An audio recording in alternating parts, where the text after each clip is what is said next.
Amém. Obrigado, pastor Camilo, Naúda, Miriam, pelo auxílio.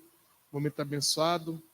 Às vezes menos, né? Louvor simples, mas tão abençoado que nos conduziu à presença do Senhor e podemos ser auxiliados na adoração ao Senhor. Obrigado. Queria fazer uma pequena devocional com os irmãos. Abram comigo um livro, a Bíblia.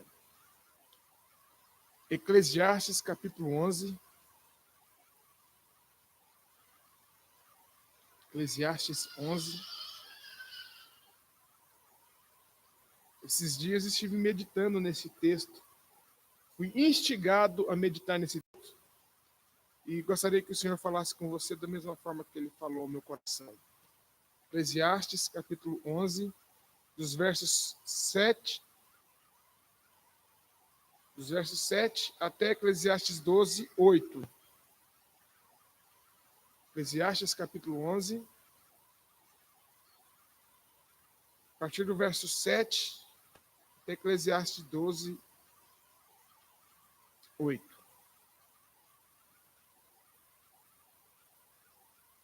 A palavra do Senhor diz assim: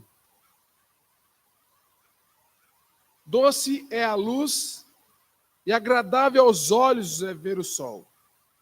Ainda que o homem viva muitos anos, regozije-se em todos eles. Contudo, deve lembrar-se de que há dias de trevas, porque serão muitos. Tudo quanto sucede é vaidade. Alegra-te, jovem, na tua juventude, e recreie-se o seu coração nos dias da tua mocidade. Anda pelos caminhos que satisfazem ao teu coração e agradam aos teus olhos. Sabe, porém, que de todas essas coisas Deus te pedirá contas. Afasta, pois, do teu coração o desgosto e remove da tua carne a dor, porque a juventude e a primavera da vida são vaidade. Lembra-te do teu Criador nos dias da tua mocidade, antes que venham os maus dias e chegam os anos dos quais dirá, não tenho neles prazer. Antes que se escureçam o sol, a lua e as estrelas do esplendor da tua vida, e tornem a vir as nuvens depois do aguaceiro.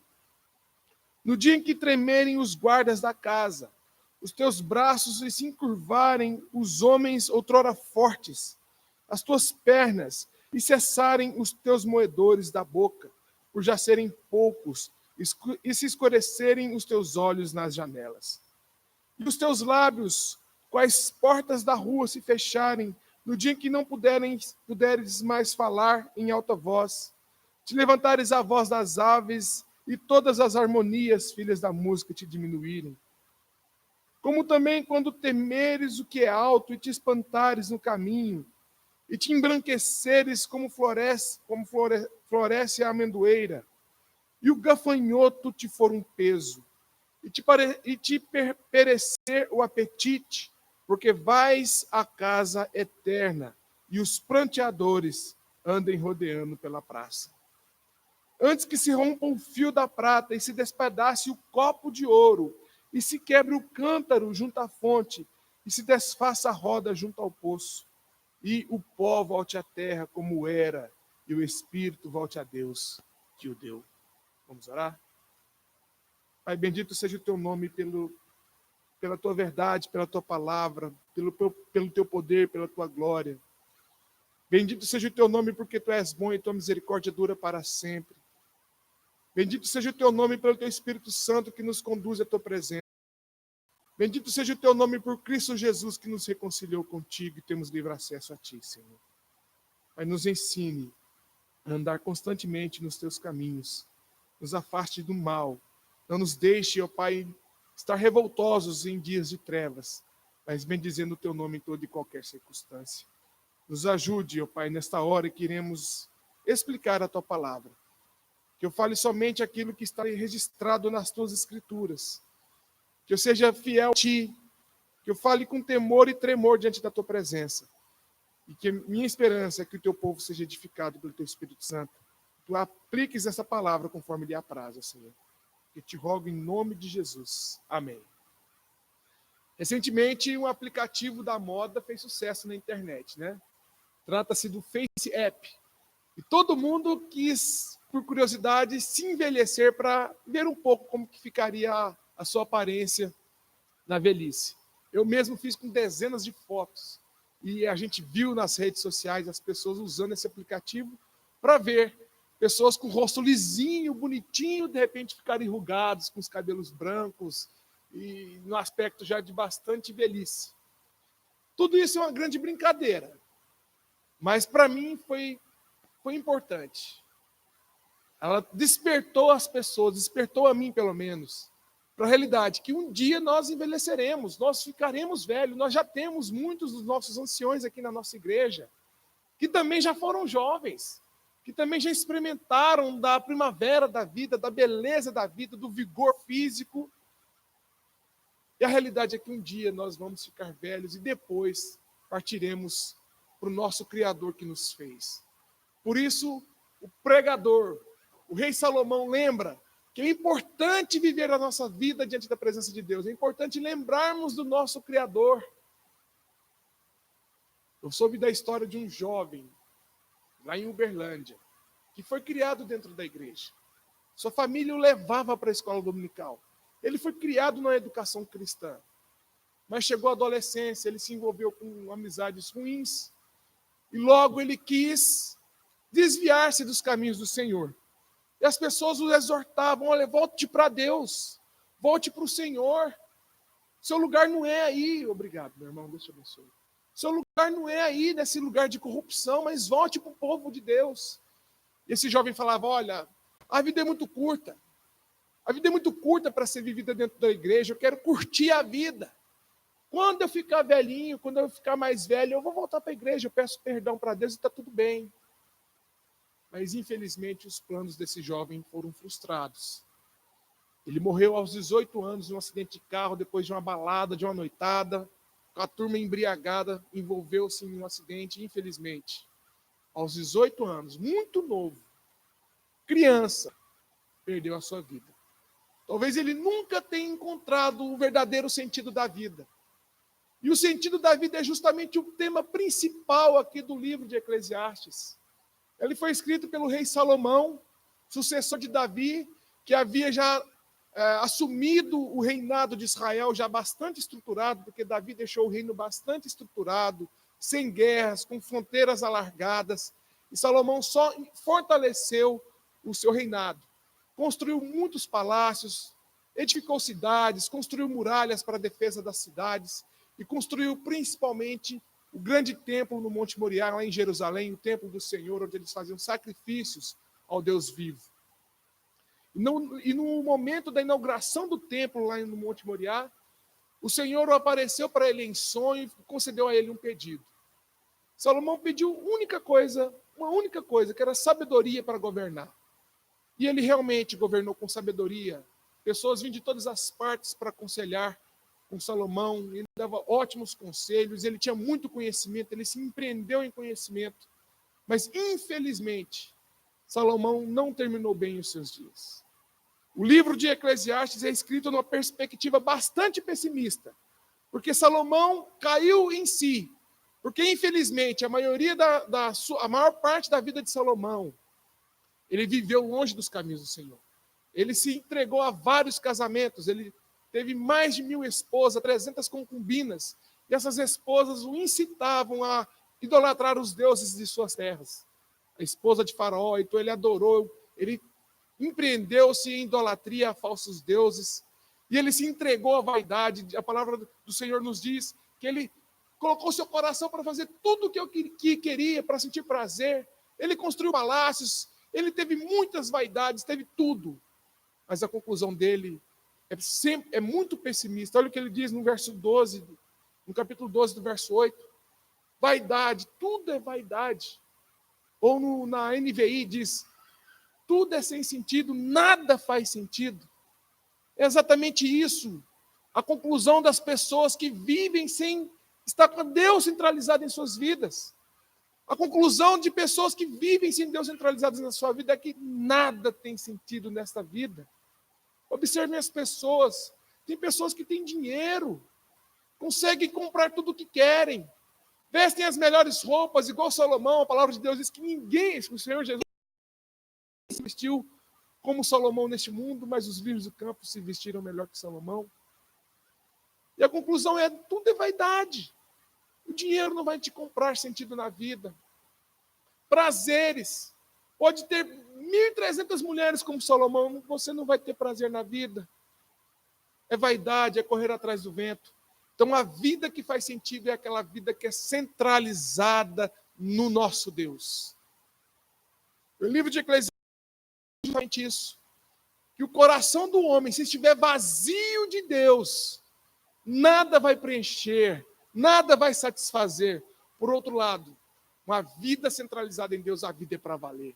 É uma vida que faz sentido. É uma vida que vale a pena ser vivido. Então, o propósito da vida, o que os filósofos tentam responder ao longo de muitos séculos, vários filósofos, eles perguntam qual que é o propósito da vida. A palavra de Deus nos diz, o propósito da vida é glorificar a Deus. Catecismo Menor de Westminster, né? Pergunta 1 do Catecismo Menor, qual que é o fim e propósito do homem? É glorificar a Deus e desfrutar de sua presença eternamente. Outras perguntas de filósofos, de onde viemos? Viemos de Deus. Para onde vamos? A Bíblia diz, vamos voltar para Deus. E qual que é o nosso papel aqui no mundo? Então o rei Salomão ele começa a descrever que nós vamos envelhecer. E enquanto temos vida, enquanto somos jovens, e eu quero ser jovem, quero morrer jovem aos 100 anos, se Deus quiser, isso é para todos nós. Enquanto ainda existe vida em você, enquanto existe o sopro de vida do Senhor, lembre-se do Criador. E a palavra aqui, quando nós lemos aqui no verso 1 do capítulo 12, lembre-se do teu Criador, é um imperativo. Só que o imperativo no hebraico, na palavra lembra-te do teu Criador, é um pouco, diferencia um pouco do nosso português. Porque quando eu falo assim para você, olha, Gabriel, lembre, antes de sair, pega um casaco, porque está fazendo frio. Então, o Gabriel está saindo distraidamente, ele não está lembrando que está fazendo frio. Eu falo, olha, pega um casaco. E é opcional para ele, se ele quiser pegar um casaco, bem, se não, tudo bem. É um conselho. Agora, quando eu falo lembra-te, no hebraico, o sentido de lembra-te é algo que deve ser gravado no seu coração e na sua mente, que em determinadas circunstâncias te levará a executar alguma ação.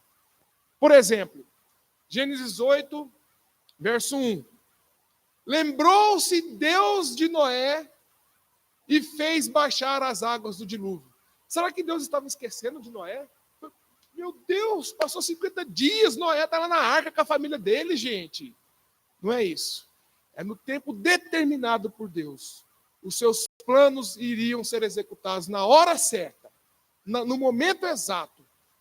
Deus vai executar. Então, quando eu falo, lembra-te do teu Criador, é porque aqueles que pertencem a Deus, aqueles que vivem na presença de Deus de fato, quando vierem os dias de tempestade, que a palavra de Deus nos diz que quando vierem as nuvens negras, mesmo depois do aguaceiro, ou seja, você enfrentou a tribulação, acabou a tribulação, vem outra nuvem negra, ou seja, tribulação em cima de tribulação.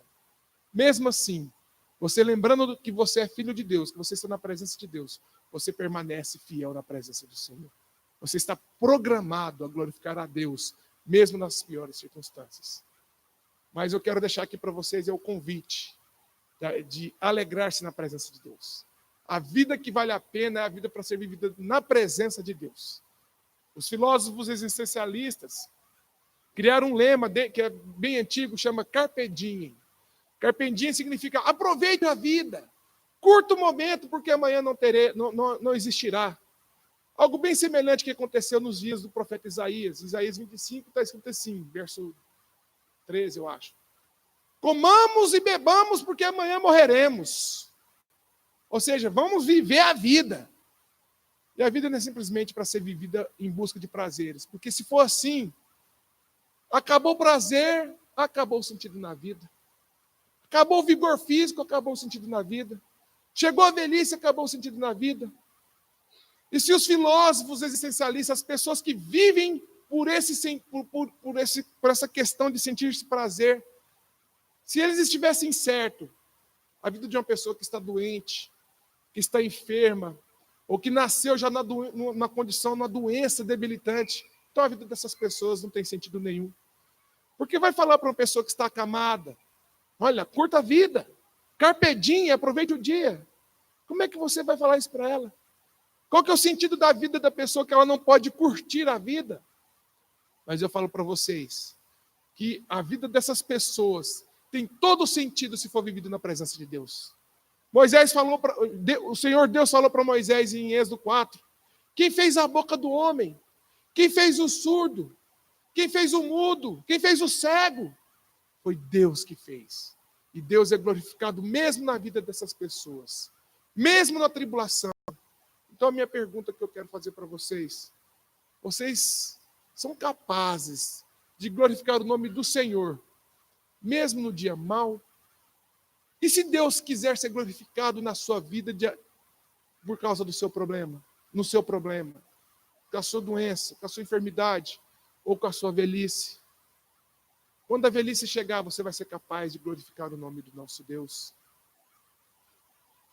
A vida que vale a pena é a vida que tem que ser vivida diante do Senhor. John Piper, um grande teólogo lá nos Estados Unidos, ele ensina que glorificar a Deus e viver em sua presença é ter alegria nele.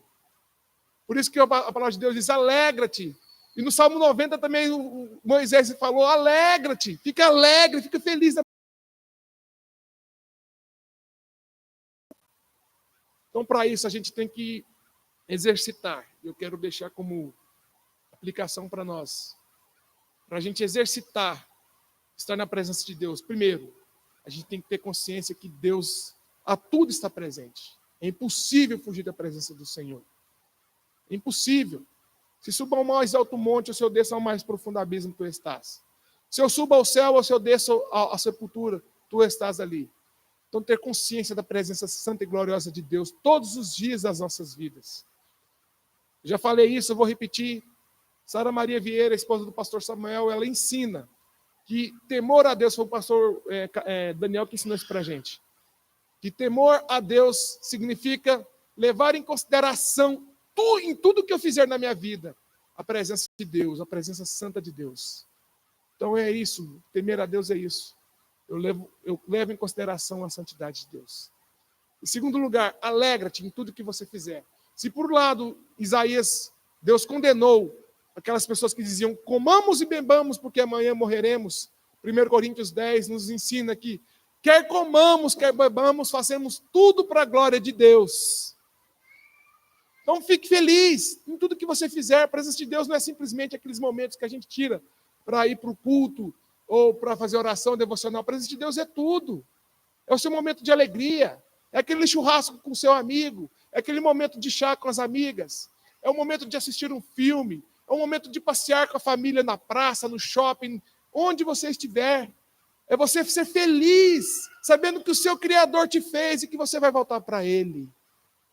E que você esteja preparado. Que você glorifique a Deus, mesmo nos dias ruins. E você mantenha-se fiel ao Senhor. Mesmo quando a alegria, momentos alegres se esvaírem e vierem momentos tristes. Que você tenha fidelidade suficiente para manter-se glorificando a Deus. Seja também grato a Deus por tudo que te fez. Tenha contentamento com aquilo que você tem. Às vezes a nossa vida é tão frustrada porque a gente só fica olhando para aquilo que a gente já perdeu, para aquilo que a gente não conquistou. E a gente vai ficando ansioso. E a palavra de Deus diz, olha, afasta o jovem do seu coração a ansiedade, a amargura, a tristeza. Então não olhe para trás, não fique angustiado. Seja grato, conte as bênçãos, diga quantas são e verás surpresa quanto Deus já fez. Que Deus te ajude, que Deus me ajude, que Deus nos ajude como igreja a glorificar ao Senhor, estando constantemente em sua presença. Que o Senhor, de fato, ensina-nos a contar os nossos dias, para que alcancemos